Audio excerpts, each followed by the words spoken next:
السلام عليكم ورحمة الله وبركاته. الحمد لله والصلاة والسلام على رسول الله وعلى آله وأصحابه أجمعين أما بعد. اتقوا الله عباد الله. അബൂ ഹുറൈറ റളിയല്ലാഹു തആല അൻഹു ഉദ്ധരിക്കുന്ന ഹദീസിൽ റസൂലുള്ളാഹി സ്വല്ലല്ലാഹു അലൈഹി വസല്ലം അവിടുന്ന് പറഞ്ഞതായി കാണാം, ലൈസ ഷൈഉൻ അക്റമ അലല്ലാഹി മിനദ് ദുആ.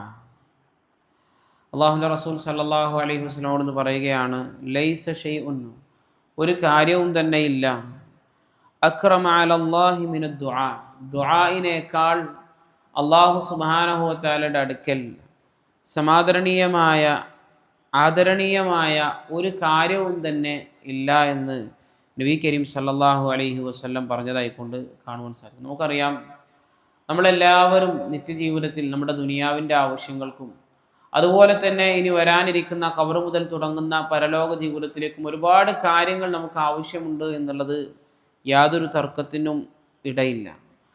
ആ അള്ളാഹു സുബ്ഹാനഹു വ തആലയുടെ ഈ ദുനിയാവിൻ്റെയും നാളെ ആഖിറത്തിൻ്റെയുമായ ഒരുപാട് കാര്യങ്ങൾ അള്ളാഹുവിനോട് ചോദിക്കുക എന്നുള്ളത് അത് അള്ളാഹു സുബ്ഹാനഹു വ തആലയുടെ അടുക്കൽ ഏറ്റവും സമാദരണീയമായ ഏറ്റവും ആദരണീയമായ കാര്യമാണ് എന്നാണ് നബി കരീം സല്ലല്ലാഹു അലൈഹി വസല്ലം നമുക്ക് പഠിപ്പിച്ചു തരുന്നത്. മറ്റൊരു ഹദീസിലും റസൂലുള്ളാഹി സല്ലല്ലാഹു അലൈഹി വസല്ലം പറഞ്ഞു, മല്ലം യസ്അലില്ലാഹ യഗ്ളബ അലൈഹി, ആരെങ്കിലും അള്ളാഹു സുബ്ഹാനഹു വ തആലയോട് ചോദിക്കുന്നില്ല എങ്കിൽ, തൻ്റെ ജീവിതത്തിലെ ആവശ്യങ്ങളും മറ്റു കാര്യങ്ങളൊന്നും അള്ളാഹുവിനോട് ദുആ ചെയ്യുന്നില്ല എങ്കിൽ അള്ളാഹു ആ മനുഷ്യനോട് കോപിക്കുമെന്നാണ് റസൂലുള്ളാഹി സല്ലല്ലാഹു അലൈഹി വസല്ലം നമുക്ക് പഠിപ്പിച്ചിരുന്നത്. നമുക്കറിയാം, മനുഷ്യരായ ആളുകളോടാണ് നമ്മൾ ചോദിക്കുന്നതെങ്കിൽ ഒന്നോ രണ്ടോ പ്രാവശ്യമൊക്കെ ചോദിക്കുമ്പോൾ അവർക്ക് ഇഷ്ടേക്കാനാണ്. പിന്നീട് അത് ആവർത്തിക്കുകയാണെങ്കിൽ സ്വാഭാവികമായിട്ടും അവർക്ക് മാനസികമായ ഒരു അകൽച്ച നമ്മളോടുണ്ടാകും. അത് ചിലപ്പോൾ വാക്കിലൂടെ പറയും, അതല്ലെങ്കിൽ അത് പ്രവൃത്തിയിലൂടെ കാണും.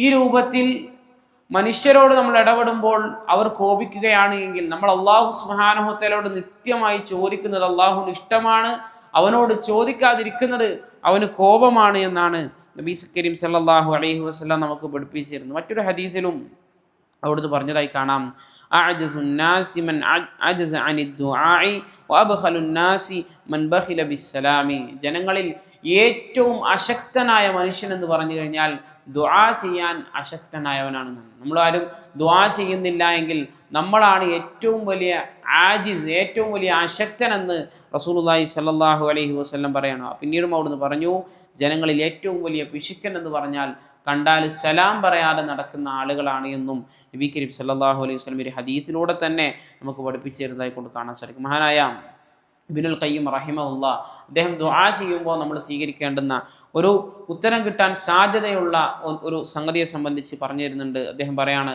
ഇന്നൽ ഇസ്മിൽ ഹയ്യിൽ ഖയ്യൂം തഅസീറൻ ഖാസം ഫി ഇജാബത്തി ദഅവാതി വകശ്ഫിൽ ഖുർബാതി വലിഹാദാ കാന നബിയ്യു സല്ലല്ലാഹു അലൈഹി വസല്ലം ഇദാ ഇജ്തഹദ ഫി ദുആഇ ഖാല യാ ഹയ്യു യാ ഖയ്യൂം. അദ്ദേഹം പറയാണ്, തീർച്ചയായും യാ ഹയ്യു യാ ഖയ്യൂം, അൽ ഹൈ അൽ ഖയ്യൂം എന്നുള്ളത് അള്ളാഹു സുബ്ഹാനഹു വ തആലയുടെ നാമാണ്. എന്ന് പറഞ്ഞു കഴിഞ്ഞാൽ അള്ളാഹു ആണ് എന്നെന്നും ജീവിച്ചിരിക്കുന്നവൻ, എല്ലാം നിയന്ത്രിക്കുന്നവൻ അള്ളാഹു സുബ്ഹാനഹു വ തആലയാണ്. ഈ ഒരു നാമം എടുത്തു പറഞ്ഞുകൊണ്ട് നമ്മൾ അള്ളാഹുവിനോട് ദുആ ചെയ്യുകയാണെങ്കിൽ ആ ദുആ സ്വീകരിക്കപ്പെടാൻ സാധ്യതയുണ്ട്. കാരണം റസൂലുള്ളാഹി സ്വല്ലല്ലാഹു അലൈഹി വസല്ലം ദുആ ചെയ്യുമ്പോൾ അധികമായി ദുആ ചെയ്യുന്ന സന്ദർഭത്തിൽ അവിടുന്ന് പറയുമായിരുന്നു, യാ ഹയ്യു യാ ഖയ്യൂം എന്ന് പറഞ്ഞുകൊണ്ട് അള്ളാഹു സുബ്ഹാനഹു വ തആലയോട് ആവശ്യങ്ങൾ പറയുമായിരുന്നു എന്നൊക്കെ ഹദീസുകളിൽ നമുക്ക് കാണുവാൻ സാധിക്കും.